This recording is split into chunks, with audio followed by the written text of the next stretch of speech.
Developments leading to the Bohr's model of atom. इससे पहले आपने रदरफोर्ड एटॉमिक मॉडल पढ़ा और उसमें ये भी पढ़ा कि रदरफोर्ड ने जो है ये कहा कि एटम का सेंट्रल पार्ट जो है वो न्यूक्लियस है और उसके सराउंडिंग में इलेक्ट्रॉन्स जो हैं वो रिवॉल्व करते हैं। लेकिन उसके बाद जो है वो क्या क्वेश्चंस थे जिन्होंने बोहर्स एटॉमिक मॉडल को अप्रोच किया, जिससे बोहर ने आइडेंटिफाई किया है, वो दो बेसिक क्वेश्चंस थे। Nature of electromagnetic radiations and any proof regarding these electromagnetic radiations की इलेक्ट्रोमैग्नेटिक रेडिएशंस क्या होती हैं, उसका क्या प्रूफ है, वो किस तरह से किसी भी एटम को समझने में हेल्प करती है। तो सबसे पहले मैं एक्सप्लेन करती हूँ कि रेडिएशंस क्या होती हैं। एक्चुअली रेडिएशंस एनर्जी होती है। हमने 10th तक या छोटी क्लासेस में पढ़ा है कि एनर्जी के ट्रांसफ़र होने के 3 मेथड होते हैं, कंडक्शन, कन्वेंशन एंड रेडिएशन। जैसे सन रेडिएशंस आती है, सन की जो एनर्जी है वो हमारे पास रेडिएशंस की फॉर्म में आती है, तो बेसिकली रेडिएशंस एनर्जी है। अब वो रेडिएशंस किस तरह की है, उनका नेचर कैसा है।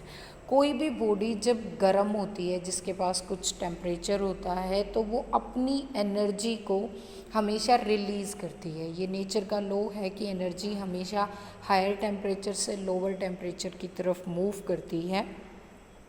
तो वो एनर्जी किस तरह से मूव करती है, जब भी किसी हॉट बॉडी से वो एनर्जी रिलीज़ आउट होती है, तो अगर उसकी सराउंडिंग में कहीं भी इलेक्ट्रिक फील्ड है या मैग्नेटिक फील्ड है, तो वो एनर्जी अफेक्ट होती है। इसी बेस पे इस तरह की रेडिएशंस को इलेक्ट्रोमैग्नेटिक रेडिएशंस कहा गया है। इलेक्ट्रोमैग्नेटिक रेडिएशंस, जैसा नाम सजेस्ट करता है कि इसमें इलेक्ट्रिक कंपोनेंट भी होता है, मैग्नेटिक कंपोनेंट भी होता है। कोई भी रेडिएशन किस तरह से ट्रैवल करती है। सपोज़ आपने एक्स एक्सिस के अलोंग इलेक्ट्रिक फील्ड अप्लाई किया है, वाई एक्सिस के अलोंग मैग्नेटिक फील्ड अप्लाई किया है, तो जो भी एनर्जी है, जो भी रेडिएशंस हैं, वो हमेशा उसके परपेंडिकुलरली जेड डायरेक्शन में मूव करती हैं। एक चीज़ और यहाँ की, ये तो हमने ये पढ़ा कि एनर्जी हॉट बॉडी से रिलीज़ हो रही थी, उसको हमने स्टडी किया कि ये इलेक्ट्रिक फील्ड से और मैग्नेटिक फील्ड से अफेक्ट होती हैं।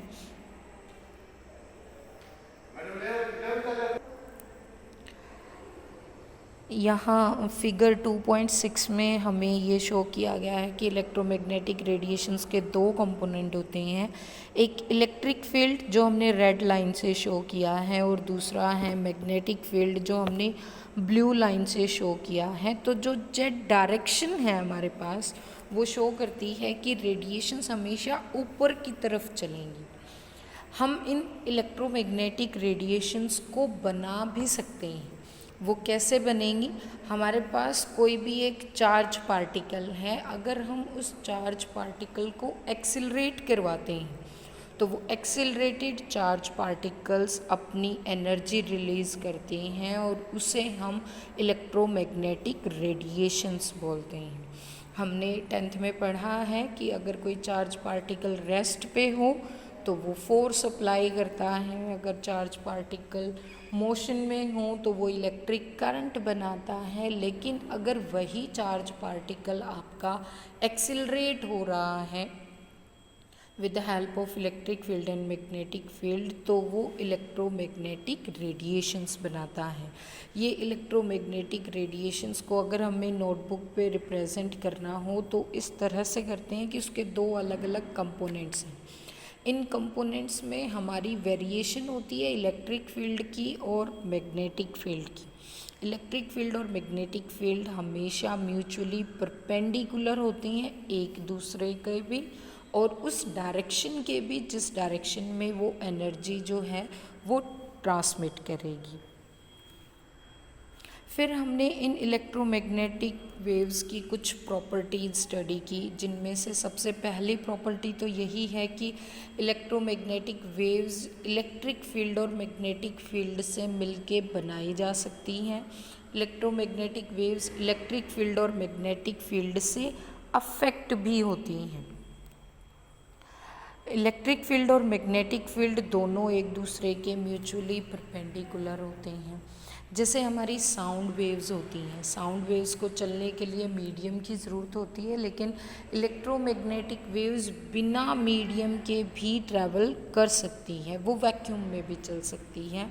हमने जब इलेक्ट्रोमैग्नेटिक वेव्स को स्टडी किया तो हमने ये देखा कि सनलाइट, सन से जो एनर्जी आती है वो भी रेडिएशन है और वो भी वैक्यूम से होते हुए हमारे पास आती है। तो ये एक सिंपल सा आइडिया था कि जो ये शो करता है कि इलेक्ट्रोमैग्नेटिक वेव्स वैक्यूम से भी ट्रैवल करती हैं। फिर हमने ये स्टडी किया कि ये इलेक्ट्रोमैग्नेटिक रेडिएशंस जो हैं वो कितनी एनर्जी ट्रांसमिट कर सकती है। Depending upon their energy electromagnetic radiations को अलग अलग पार्ट्स में डिवाइड किया गया है। किसी भी रेडिएशन की एनर्जी जो है वो डिपेंड करती है उसकी फ्रीक्वेंसी पे। Frequency means number of oscillations in 1 second, 1 second में कितने ओसिलेशंस होते हैं। फिर हम क्योंकि इनको वेव की तरह रिप्रेजेंट करते हैं तो जो प्रॉपर्टीज़ एक वेव की होती हैं सेम प्रॉपर्टीज़ इलेक्ट्रोमैग्नेटिक रेडिएशंस की भी होती है कि इनके पास वेवलेंथ होती है, फ्रीक्वेंसी होती है, एनर्जी होती है, स्पीड होती है, इंटेंसिटी होती है, एम्पलीट्यूड होता है।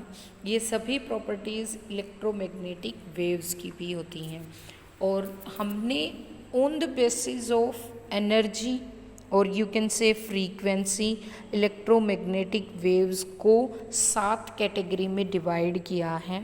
सबसे लोवेस्ट एनर्जी जो है वो होती है रेडियो वेव्स की। उसके बाद फ्रीक्वेंसी भी इंक्रीज़ होती है, एनर्जी भी इंक्रीज़ होती है।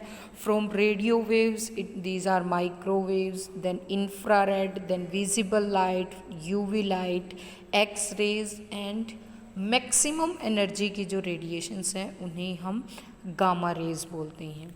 और ये जो अरेंजमेंट है इलेक्ट्रोमैग्नेटिक रेडिएशंस का लोअर फ्रीक्वेंसी से हायर फ्रीक्वेंसी तक, इस अरेंजमेंट को हम इलेक्ट्रोमैग्नेटिक स्पेक्ट्रम बोलते हैं। इलेक्ट्रोमैग्नेटिक स्पेक्ट्रम का ऑर्डर जो है वो फिक्स होता है, लेकिन फ्रीक्वेंसी और एनर्जी रेंज वेरी कर सकती हैं। मीन्स कुछ फ्रीक्वेंसी की लाइट जो है रेडिएशंस जो हैं वो रेडियो वेव्स में भी होती हैं, वो कई बार माइक्रोवेव्स का भी फंक्शन परफॉर्म करती हैं। तो थोड़ा इंटरमिक्स है फ्रीक्वेंसी रेंज, बट ऑर्डर यही है कि जो लोअर फ्रीक्वेंसी की होंगी उनको रेडियो वेव्स बोलते हैं, then microwaves, then infrared, then visible light, UV, ultraviolet rays, X rays and gamma rays. फिर इन इलेक्ट्रोमैग्नेटिक रेडिएशंस की स्पीड कैलकुलेट की गई कि ये किस स्पीड से ट्रैवल करते हैं। तो उनकी स्पीड ऑफ लाइट के इक्वल होती है, दैट इज़ 3 × 10⁸ मीटर पर second.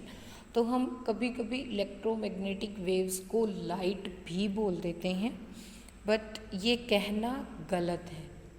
We can say that light is electromagnetic wave, but electromagnetic waves are all light. That's not correct. Light जो है वो इलेक्ट्रोमैग्नेटिक रेडिएशंस का एक पार्ट है, क्योंकि हम लाइट को देख पाते हैं और हम विजिबल लाइट को देखते हैं जिसकी रेंज 4000 to 7500 एंगस्ट्रॉम यूनिट होती है। तो सिर्फ एक पोर्शन को ही हम लाइट बोलते हैं, rest of these are either waves or simply radiations. How can we calculate their basic characteristics like amplitude, frequency, wavelength, energy? So there are the simple relations. आपने 9th क्लास में पढ़ा है कि कोई भी वेव जब चलती है तो उसकी वेव को हम रिलेट करते हैं उसकी वेवलेंथ और फ्रीक्वेंसी से। That speed of wave is frequency into wavelength. तो सभी इलेक्ट्रोमैग्नेटिक रेडिएशंस की स्पीड सेम होती है, तो if we know their frequency we can calculate their wavelength, और if we know their wavelength we can calculate their frequency. Frequency पता होने से हम उसकी एनर्जी भी कैलकुलेट कर सकते हैं, और एनर्जी कैलकुलेट करने के लिए एक सिंपल फॉर्मूला प्लैंक ने दिया था, जिसको प्लैंक हाइपोथेसिस भी बोलते हैं, that is E is equals to h nu. h is Planck's constant and nu is the frequency. Wave number अगर हमें किसी का डिसाइड करना है, किसी भी इलेक्ट्रोमैग्नेटिक रेडिएशन का, तो वो सिंपली रेसिप्रोकल ऑफ वेवलेंथ होता है। किसी भी इलेक्ट्रोमैग्नेटिक रेडिएशन की एनर्जी कैसे कैलकुलेट की जाए, इसमें सबसे बड़ा कंट्रीब्यूशन जो है वो प्लैंक का था, और उसने ये कहा कि ये इलेक्ट्रोमैग्नेटिक रेडिएशंस जो हैं वो पार्टिकल की तरह भी बिहेव करती हैं, और एक पार्टिकल की एनर्जी हम इजीली कैलकुलेट कर सकते हैं। जैसे अगर हमें किसी मूविंग बॉल की एनर्जी कैलकुलेट करनी हो, that E is equals to half mv², तो उसी तरह से हम एक इलेक्ट्रोमैग्नेटिक रेडिएशन जो मूव करती हैं उनकी भी एनर्जी कैलकुलेट कर सकते हैं। और उस एनर्जी कैलकुलेशन के लिए प्लैंक ने इन रेडिएशंस को किसी भी ऑब्जेक्ट के ऊपर फॉल करके देखा कि क्या ये एब्जॉर्ब होती है एनर्जी या रिलीज़ होती हैं, और इसके पैटर्न को हम स्पेक्ट्रा बोलते हैं कि हमने क्या देखा, हम किस तरह से ऑब्जर्व कर सकते हैं, कौन सी हमें रेडिएशंस मिलेंगी, कौन सी एब्जॉर्ब हो जाएंगी, कौन सी वापस आ जाएंगी। तो ये सब कुछ डिपेंड करता है कि आपने किसके ऊपर रेडिएशन फॉल कराई है, उसकी कितनी कैपेसिटी है, वो कितना गर्म हो सकता है, कितना गर्म होने के बाद वो अपनी रेडिएशंस को एमिट करेगा, हम किस तरह की रेडिएशंस, हम उसको गर्म कैसे करेंगे, हम उसको इलेक्ट्रिक फील्ड लगा के गर्म करेंगे या डायरेक्ट हीटिंग करेंगे या सनलाइट में रखेंगे। तो ये सभी फैक्टर्स मिलकर एक स्पेक्ट्रा को स्टडी करने में हेल्प करते हैं। स्पेक्ट्रा सिंपली मीन्स कि इलेक्ट्रोमैग्नेटिक रेडिएशंस कौन कौन सी है, उसका एक ड्राइंग जो है वो स्पेक्ट्रा होती है। क्या वो रेडिएशंस एब्जॉर्ब हुई हैं तो वो एब्जॉर्प्शन स्पेक्ट्रा है, क्या वो रेडिएशंस एमिट हुई है तो वो एमिशन स्पेक्ट्रा है। और इसमें सबसे बड़ा कंट्रीब्यूशन है ब्लैक बॉडी रेडिएशंस का। जैसे आपने 9th में पढ़ा होगा कि ब्लैक कलर जो है वो मैक्सिमम सनलाइट को एब्जॉर्ब करता है। Sunlight means radiations. तो जितनी भी रेडिएशंस, जितनी भी एनर्जी आप एक ब्लैक बॉडी को देते हो वो उसे एब्जॉर्ब करता रहता है। कोई भी परफेक्टली ब्लैक बॉडी वो होती है कि आप उसे कुछ भी दो वो हर चीज़ को एब्जॉर्ब करेगा। जैसे ब्लैक होल है। What is black hole? Black hole is basically energy consuming source, कि उसमें कुछ भी चीज़ जाए जिसके पास एनर्जी है वो उसे एब्जॉर्ब कर लेता है। तो similarly are the black bodies, एक ऐसी बॉडी जो मैक्सिमम एनर्जी को एब्जॉर्ब करती हैं और अगर उसे रिलीज़ करनी हो तो वो same maximum amount of energy को रिलीज़ भी करती हैं। आप एक सिंपल ब्लैक बॉडी बना सकते हैं कि कोई भी आपके पास एक स्फेरिकल बॉडी है, उसको अंदर से आपने ब्लैक कलर से पेंट किया है और उसमें सिर्फ एक एंट्री के लिए आपने एक होल किया है। उस होल के जस्ट सामने आप कोई भी एक मिरर या कोई भी एक प्रोजेक्शन शो कर सकते हैं ताकि जो भी एनर्जी उसके अंदर जाए वो वापस रिलीज़ आउट ना हो। वो प्रोजेक्शन हम इसीलिए करते हैं कि if light enters in a black body, sorry for the disturbance, we were discussing black body radiations, कि अगर किसी भी ब्लैक बॉडी में आप कोई भी लाइट फॉल कराते हो या किसी भी तरह से उसको एनर्जी देते हो तो वो लाइट जो है, वो रेडिएशंस जो हैं उसी के अंदर मल्टीपली रिफ्लेक्ट होती रहती हैं लेकिन वहाँ से बाहर नहीं आती। यही रीज़न है कि कोई भी एक ब्लैक बॉडी परफेक्टली एब्जॉर्बर होती है। एब्जॉर्बर मीन्स आप जितनी उसको एनर्जी देंगे वो उसे एब्जॉर्ब करेंगी। और अगर कोई भी ब्लैक बॉडी अपनी एनर्जी को एमिट करती है तो वो मैक्सिमम एनर्जी को एमिट करती है। तो हम कैसे स्टडी करते हैं कि उसने कितनी एनर्जी एमिट की। हम एक ब्लैक बॉडी पे अलग अलग टेम्परेचर रेंज स्टडी करते हैं कि इस टेम्परेचर पे उसकी जो इंटेंसिटी है वो कितनी है, जो भी एनर्जी उसने एमिट की। Let me first define what is intensity. Intensity का मतलब होता है कि कोई भी बॉडी पर सेकंड पर यूनिट एरिया के पोर्शन में से कितनी एनर्जी रिलीज़ करती है। अमाउंट ऑफ एनर्जी रिलीज और एब्सॉर्ब पर यूनिट एरिया पर second by A given body.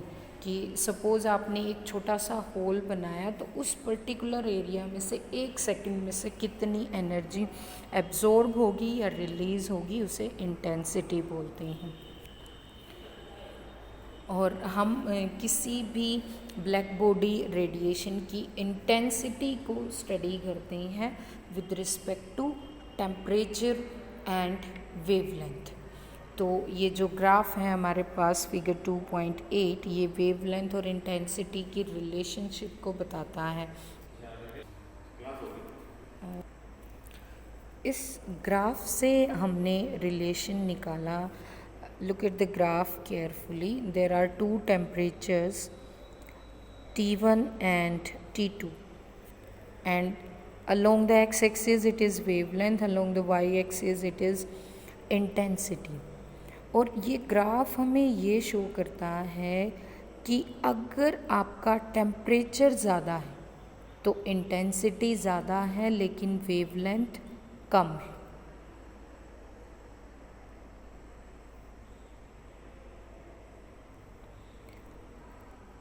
Regarding this temperature, wavelength is this and intensity is this, but regarding this temperature with respect to peak, this is the wavelength and this is intensity. तो हम यहाँ से ये conclude करते हैं कि अगर आपका टेम्परेचर कम है तो इंटेंसिटी कम होगी। इंटेंसिटी मीन्स एनर्जी कम होगी।